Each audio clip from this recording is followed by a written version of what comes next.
Pathanamthitta AR ക്യാമ്പിലേക്ക് ഒന്ന് പോകാം. കണ്ണൻ നായർ അവിടെ നിന്നും വിവരങ്ങളുമായി തുടരുന്നുണ്ട്. കണ്ണൻ, ഇപ്പോഴും ചോദ്യം ചെയ്യൽ നടക്കുന്നുണ്ട്. അത് ഇത്രയും മണിക്കൂറുകളോളമായി എന്നുള്ളതാണ്. മുൻപുള്ള ഒരു പഴുതുമില്ലാത്ത വിധത്തിൽ പൂട്ടിയ ഒരാളാണ് രാഹുൽ മാങ്കൂട്ടത്തിൽ എന്ന് പറയുന്നത്.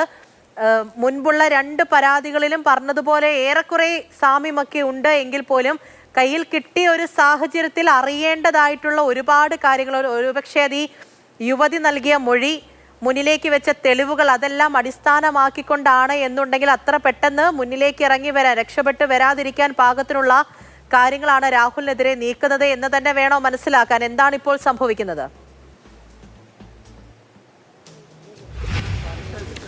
പൂജ, തീർച്ചയായും കാര്യം തെളിവുകളുടെ അടിസ്ഥാനത്തിലുള്ള ഒരു ചോദ്യം ചെയ്യലാണ്. ഏതാണ്ട് 4 മണിക്കൂർ നീണ്ട ആദ്യഘട്ട ചോദ്യം ചെയ്യൽ അവസാനിച്ചു. അതിനുശേഷം ഇനി ഒരു തവണ കൂടി ചോദ്യം ചെയ്യൽ ഉണ്ടാകുമെന്നാണ് മനസ്സിലാക്കുവാൻ സാധിക്കുന്നത്. അതിനുശേഷമായിരിക്കും കോടതിയിലേക്ക് കൊണ്ടുപോവുക. വൈദ്യപരിശോധനയ്ക്ക് ശേഷം കോടതിയിലേക്ക് കൊണ്ടുപോവുക.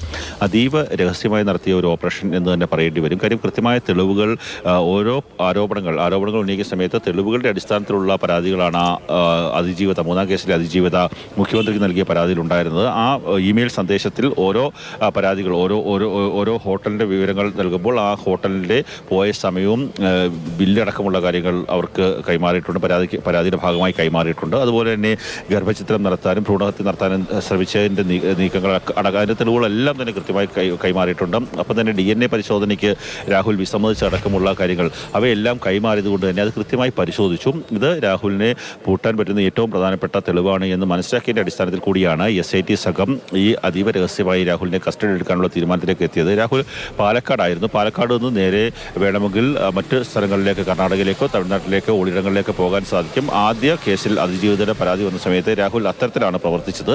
അതുകൊണ്ട് തന്നെ ഒരു കാരണവശാലും ഇത്തരത്തിലുള്ള വിവരങ്ങൾ, പോലീസ് തൻ്റെ പിന്നാലെയുണ്ട് എന്നുള്ള വിവരങ്ങൾ ചോരരുത് എന്നുള്ള ഉദ്ദേശ ലക്ഷ്യം കൃത്യമായി പോലീസിനുണ്ടായിരുന്നു. അതിൻ്റെ അടിസ്ഥാനത്തിൽ കൂടിയാണ് അതീവ രഹസ്യമായി ഇത്തരത്തിലുള്ള നീക്കങ്ങൾ നടത്തിയത്.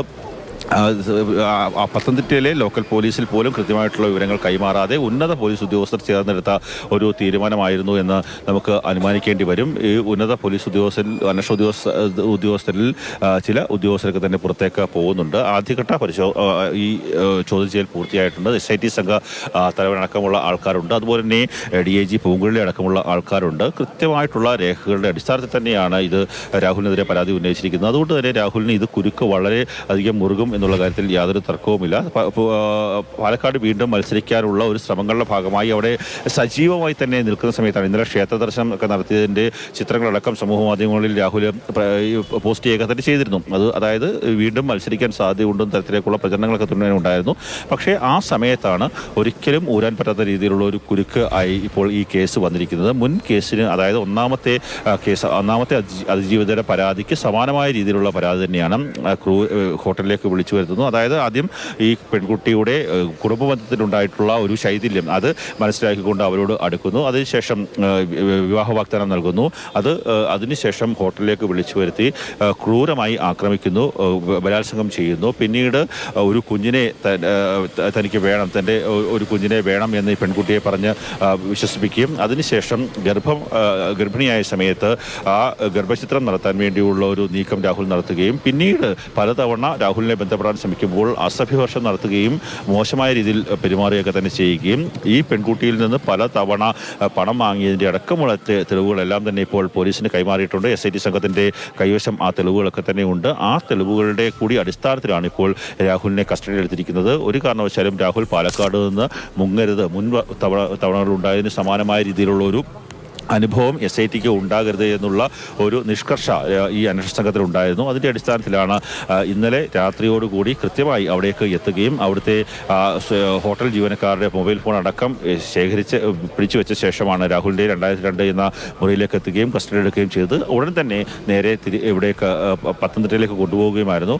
ഒരു കാരണവശാലും കൂടുതൽ വിവരങ്ങൾ ആരും തന്നെ പുറത്തറിയരുത്, രാത്രിക്ക് രാത്രി പാലക്കാട് നിന്ന് പത്തനംതിട്ടയിൽ എത്തിക്കുക, അങ്ങനെയുള്ളൊരു നീക്കമാണ് ഈ SIT സംഘം നടത്തിയത്. ആ നീക്കം വിജയിച്ചിരിക്കുന്നു. കൃത്യമായിട്ടുള്ള തെളിവുകൾ ഇവരുടെ പക്കലുണ്ട്. ആ തെളിവുകളുടെ അടിസ്ഥാനത്തിലായതുകൊണ്ട് തന്നെ കൂടുതൽ കുരുക്ക് രാഹുലിന് മുറുകുകയാണ്. ഇന്ന് ഏതാണ്ട് 10 മണിക്ക് ശേഷമായിരിക്കും വൈദ്യപരിശോധനയ്ക്കായി പത്തനംതിട്ട ജനറൽ ആശുപത്രിയിലേക്ക് രാഹുലിനെ കൊണ്ടുപോവുക. അതിനുശേഷം നേരെ മജിസ്ട്രേറ്റിൻ്റെ മുറിയിലേക്കാണ്, വീട്ടിലേക്കായിരിക്കും എത്തിക്കുക. ഞായറാഴ്ചയാണ് അതുകൊണ്ട് തന്നെ കൂടുതൽ കോടതി നടപടികളിലേക്ക് പോകാൻ സാധ്യതയില്ല. ഇന്ന് ജാമ്യം കിട്ടാത്ത പല വകുപ്പുകൾ ചുമത്തിയിട്ടുണ്ട്.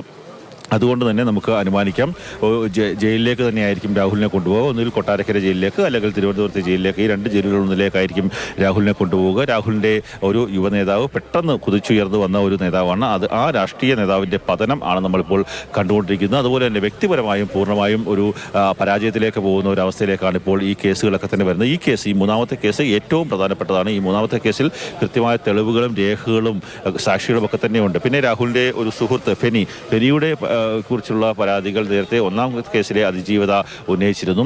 അതിന് സമാനമായ രീതിയിൽ ഫെനിക്ക് ഇതിൽ പങ്കുണ്ടോ, അല്ലെങ്കിൽ പത്തനംതിട്ട കേന്ദ്രീകരിച്ച് അടൂർ കേന്ദ്രീകരിച്ച് നിൽക്കുന്ന ഈ രാഹുലിൻ്റെ സുഹൃത്തുക്കളോ അല്ലെങ്കിൽ രാഹുലിൻ്റെ സ്റ്റാഫിൽപ്പെട്ട ആർക്കെങ്കിലും ഒക്കെ തന്നെ ഇതിൽ സഹായം ചെയ്തിട്ടുണ്ടോ, ഉണ്ടെങ്കിൽ അവരും ഇതിൽ പ്രതികളാകുമെന്നുള്ള കാര്യത്തിൽ യാതൊരു സംശയവും വേണ്ട. കണ്ണൻ നായരാണ് പത്തനംതിട്ട AR ക്യാമ്പിന് മുന്നിൽ നിന്നും വിവരങ്ങൾ നൽകിയത്. അപ്പോൾ